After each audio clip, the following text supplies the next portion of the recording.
Bonjour à tous les amis, j'espère que vous allez bien. Aujourd'hui, je vais vous montrer comment pouvoir tester et évaluer vos LUT que vous avez sur votre machine, parce qu'il faut savoir que c'est pas parce que vous avez payé des LUT qui sont de bonne qualité et c'est pas parce que vous les avez eu gratuitement qu'ils sont forcément nuls. Des fois, c'est même le contraire. Et il y a vraiment des LUT qui ont des gros problèmes et qui sont vendus en plus super cher.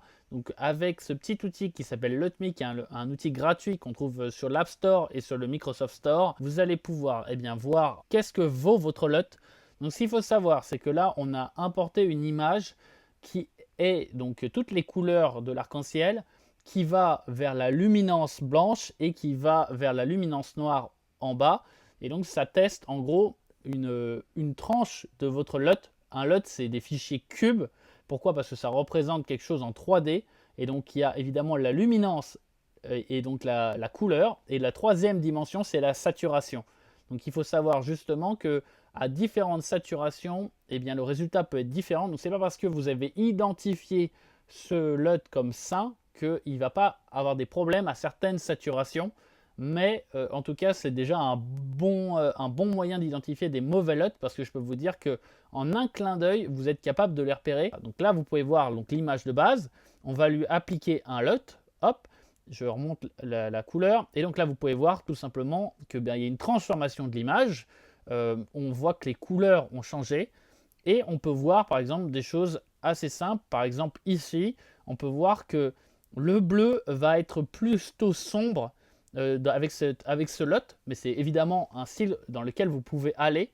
Et ce qui est important de voir, c'est donc où sont ces transitions et à quel point ces transitions sont bonnes ou pas, et à quel point elles sont douces ou pas. C'est très important qu'elles soient relativement douces.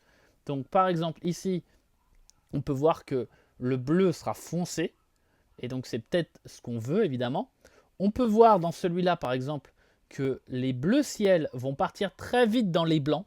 Donc c'est très important que vous sachiez ça, parce que si vous avez un objet bleu ciel, donc ça pourrait être un ciel, vous pouvez vous retrouver avec un ciel tout blanc à cause de ce LUT. Et si vous l'avez testé évidemment ce LUT en intérieur, vous pouvez ne pas vous rendre compte de ça. Donc c'est hyper important de regarder ça. Et là, c'est pas forcément un problème, parce qu'il faut savoir si c'est votre style ou pas. Mais par exemple là, il y a clairement un problème. C'est quoi le problème ici? C'est il y a des transitions hyper fortes. Donc vous pouvez voir que là, par exemple, il y a du vert. Et si le vert devient plus blanc, vous allez vous retrouver avec du blanc. Voilà. C'est pas le cas pour le bleu, c'est pas le cas pour le rouge, mais c'est clairement pour le vert. Mais c'est surtout, ce qui est dérangeant, c'est pas que le vert soit blanc à cet endroit-là, ça pourrait être un style. Le problème, c'est que le vert un tout petit peu plus foncé, il est vert. Et donc, il y a un espèce de niveau de vert qui va faire une énorme transition très forte sur votre image et qui peut donner vraiment quelque chose de très bizarre. Donc, il faut être au courant de ça. Donc, celui-là, je vais le mettre en favori. Je vais aller sélectionner une autre image et on va voir si on arrive à le voir dans mon image de test. Donc voilà, là j'ai importé une autre image. Vous pouvez voir que tout simplement on voit ce problème là qui s'affiche, puisque on avait du vert et il y a du vert un peu foncé et un peu plus clair, et tout d'un coup si on relâche, on peut voir qu'il y a l'apparition de taches énormes et il y a des transitions très sales entre tout simplement le vert qui est considéré comme vert et le vert qui doit partir dans les blancs. Donc ça peut être un style que vous voulez, mais il faut être bien au courant de à quel niveau de vert il y a ça. Et du coup, ces transitions, surtout quand c'est une vidéo, au bout d'un moment, la luminosité du personnage va changer. Et donc du coup, les taches vont bouger sur le personnage en fonction de la luminance. Ça va faire des choses un peu bizarres en vidéo. Donc moi, je vous conseille de vraiment vous concentrer sur tout simplement les LUT qui appliquent une transformation, généralement plutôt uniforme, mais pas forcément, mais surtout avec des transitions légères. Donc encore une fois, on est revenu sur notre test de couleur, et vous pouvez voir ici sur tout simplement le point bleu, vous pouvez voir que là il y a du violet qui apparaît, mais surtout la transition entre le bleu et le violet n'est pas très élégante. Et donc ça veut dire que tout d'un coup, vous allez avoir des éléments qui sont bleus et qui vont passer violet, mais en fonction de leur luminosité, ils vont redevenir bleus.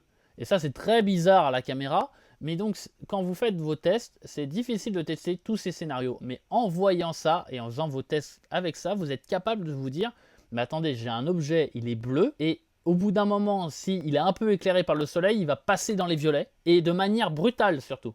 Et donc ça, c'est pas quelque chose que vous voulez. Donc celui-là, par exemple, c'est pareil, c'est à jeter.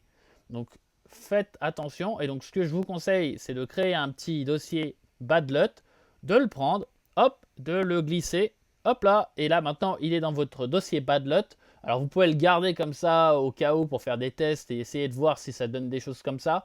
Mais en vrai, vous prenez cette image, vous la testez sur tous vos LUT, vous drag and drop tous les LUT qui ont une sale gueule, et déjà ça vous fait le tri, et ça vous permet du coup de vous concentrer sur au moins les LUT qui ont des caractéristiques intéressantes pour vos photos avant.